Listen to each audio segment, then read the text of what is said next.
What's going on, college football fans? We know we're close to the season because the AP poll just dropped their first preseason rankings of the year, and I could not be more excited. We're going to break that down 25 to 1, so make sure you don't go anywhere and stick around and see who that number one team is in the country for this next year. We're so close.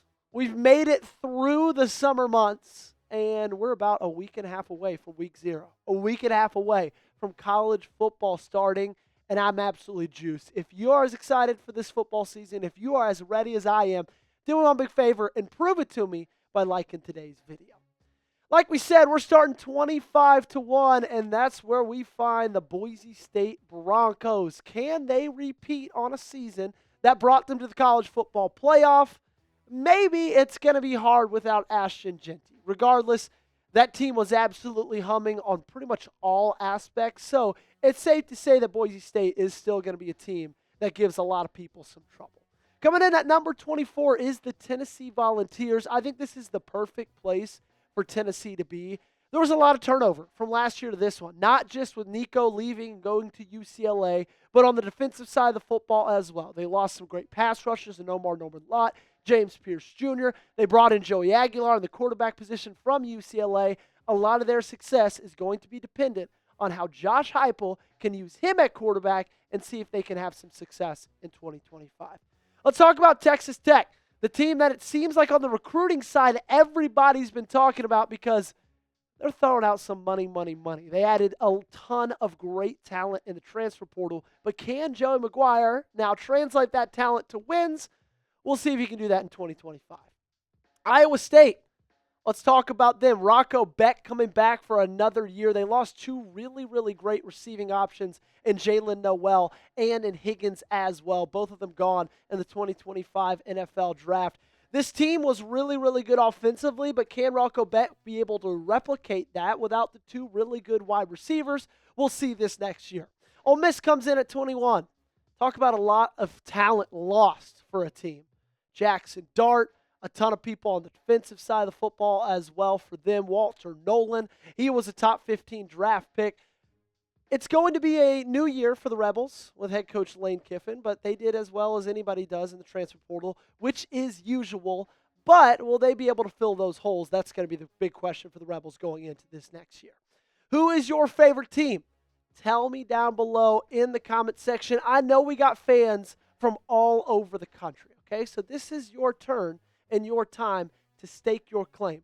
Do it right now in the comment section down below and tell me who your favorite team is. Into the top 20 we go, and we start off with Indiana. Curt Cignetti said, "Look me up. All I do is win." Will they be able to do that this year? I think they will. Okay, they have a pretty easy schedule. Don't have to play a ton of the top dogs in the Big Ten. And as Curt Cignetti has proven, he wins. Let's talk about Texas A&M. They come in at number 19. Marcel Reed is going to be the catalyst of their entire season, okay? He does a lot of really great things with his legs, but it's the arm that's going to be a big question mark. A&M kind of found at the end of the year, teams that played A&M, if they're just going to make Marcel Reed stand back there and pick them apart in the pocket, they're not as efficient on offense. Now, they still have great running backs, and Marcel Reed is a great running option, but will he be able to throw the football? That's going to be the big question mark for their season.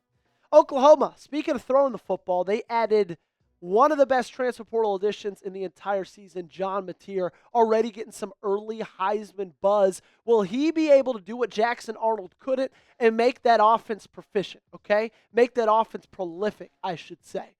Their defense is going to be good again. It was last year. It's going to be as long as Brent Venables is there at head coach. John Mateer is going to be the one that takes that program in 2025 to another level. Kansas State, a lot of people's pick to win the Big 12, comes in at number 17. Had a bit of a down year last year, but if there's anything that we've noticed over the last couple of decades of college football is that Kansas State often doesn't have two down years in a row. Big 12, watch out, Kansas State's coming back. SMU, a team that we saw made the playoff last year until they absolutely wet the bed against the Penn State Nittany Lions on the road. The quarterback's coming back. Rhett Lashley, I think he's got a really good thing going with SMU. They got some really interesting games at home and on the road. This is a team that if everything goes right for them this year, watch out, they could be a really big danger to the playoff.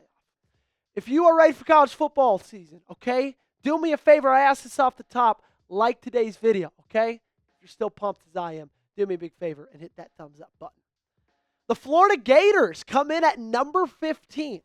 A little bit high in my opinion, but still there's a lot of excitement in Gainesville around quarterback DJ Lagway. He could be the best quarterback in the country if he stays healthy, and that's going to be the big deal. Okay, he had some shoulder issues over the offseason. He also has been dealing with a lower body injury, has been seen in a walking boot around their training camp, and so that's going to be the catalyst for them, DJ Lagway. But if he's good, if he's healthy, I don't know if there's a better quarterback in the country.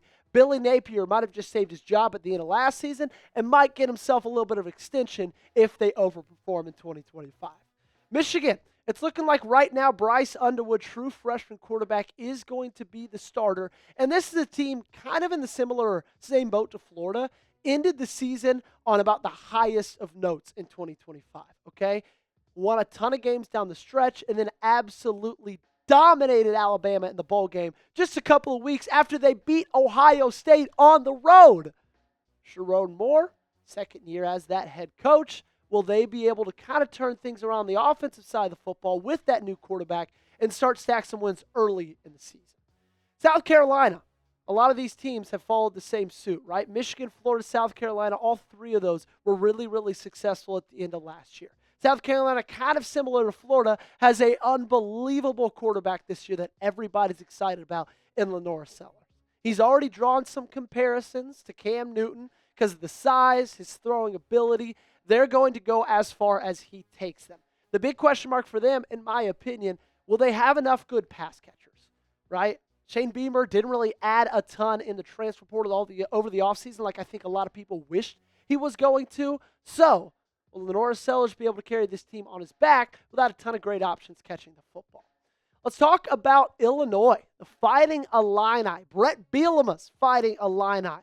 3 yards in a cloud of dust works, folks. It worked for Brett Bielema last year. I think it's going to work for them again this year. They don't have the hardest schedule in the Big Ten either. So I see a lot of wins in Illinois' future and possibly a college football playoff berth.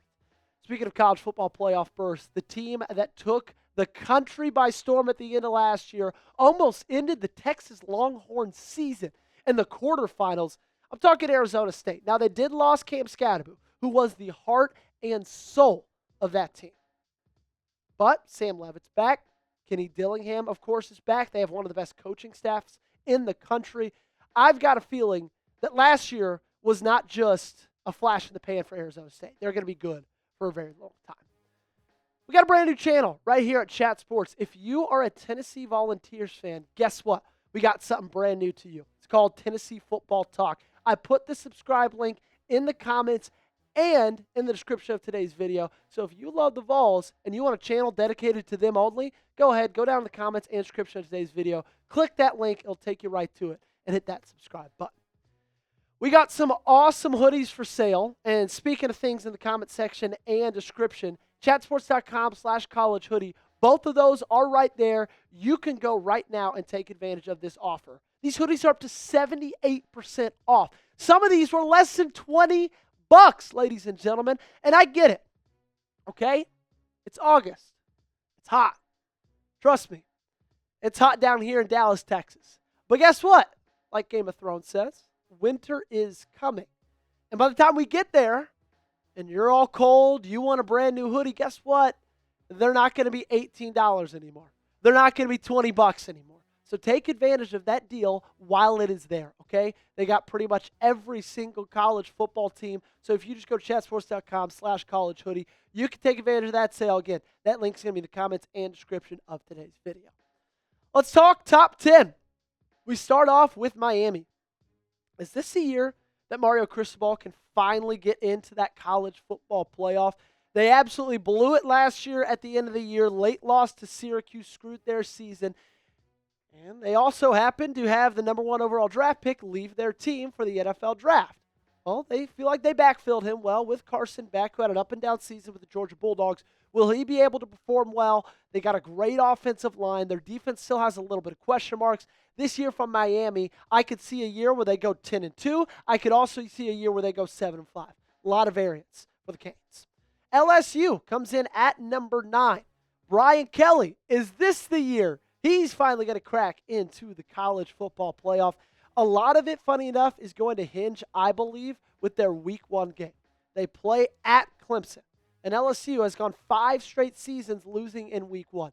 That has to change if they're going to be a team that has a ton of success this year, because the road and the schedule does not get easier for them when they start SEC play. A team they will be playing is number 8, Alabama, and it's interesting. I feel like this has to be the lowest Alabama's been on the AP poll, probably in the last decade and a half. Regardless, this is where they sit. We got a quarterback battle going on in training camp for Bama. I feel like Ty Simpson, former 5-star, is going to be the one that finally gets that job. The big thing for Bama is Ryan Grubb is back. Not back with Bama, but back with Kalen DeBoer. And everywhere Kalen DeBoer's had success, Ryan Grubb has been right by his side. I think that's going to be massive for Ryan Williams and company. Oregon comes in at number 7. They're going to have to replace a lot of talent, right? Dylan Gabriel left for the draft. He led them all last season. Tez Johnson tore his ACL during the summer. And so there's a lot of talent, like I said, to be replaced there. However, Dan Lanning did what Dan Lanning does. Crushes it in recruiting, crushed it in the portal, and I've got a feeling Oregon's going to have another really good year this year. Let's talk about the Golden Domers. They come in at number 6. Notre Dame made the unlikely run to the College Football National Championship last year, where they dropped that one to the Ohio State Buckeyes. Riley Leonard leaves, but Jeremiah Love stays. He's going to be the best back in the country, and a Marcus Freeman coached team is a team that I believe is always going to do well in the best moments. Who do you think is the best team in the country? We're about to get into the top 5. Before we do that, though, you let me know, stake that claim right here. Who's the best team in the NCAA? Maybe that's Georgia. They've been one of the best teams in college football over the last 5 seasons or so. They come in at number 5. Will Gunnar Stockton be able to be the guy? Zachariah Branch is coming in from USC. It seems like they're finally kind of fixing that wide receiver problem that they had last year. A lot of people are writing off the Bulldogs and Kirby Smart. And I don't mean writing them off saying they're going to win 7-5 games, but I'm hearing a lot of people leave them out of the national championship discussion, and I can promise you this, as long as Kirby Smart is still their head coach, and as long as they still recruit the way they have been over the last 3 seasons, they're going to be a team that makes some noise. Clemson, maybe the team with the highest potential in 2025. Cade Klubnik coming back this year. He had a wonderful season, especially at the end of it. Ended off as one of the best quarterbacks in the country. Had a great game in Texas against Texas in that loss in the playoff. They also have top 5 draft picks on the defensive side of the ball on their defensive line. This team can be really, really scary. And we've seen Dabo win championships before, so we know this is nothing new to them.